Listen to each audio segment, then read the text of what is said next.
Fil-qorti s-sok tal-każ ta' Jordan Azzopardi li x-xahar li għadda ġie arrestat wara car chase fil-Madliena u qed iwieġeb mhux ħati tal-akkużi miġjuba kontrih dwar possess u traffikar ta' droga. Azzopardi li għandu 32 sena ilu miżmum taħt arrest preventiv sa mill-2019. Kif komplit il-kompilazzjoni ta' tixxieda tagħha mara illi l-karozza tagħha ntlaqtet minn Jordan Azzopardi dakinhar kienet marret tagħmel rapport fl-assa ta' Birkirkara.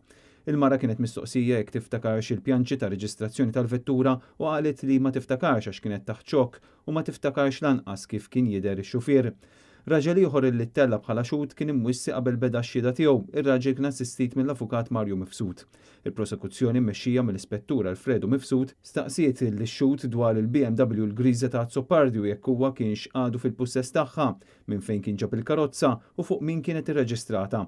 Madankollu x-xhud għażel li ma jweġibx biex ma jinkriminax lilu nnifsu.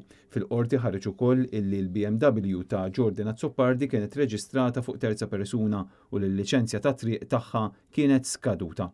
Intant il-Maġistrat Natasha Galli Berras se tkun qiegħda tiddeċiedi aktar il qudiem fuq it-talba l-ħelsi mill-arrest. L-avukati Franco De Bono, Marion Camilleri u Charles Merċieqa assistew lill-akkużat. Il-każ ġie differit għas-26 ta' Settembru li ġej.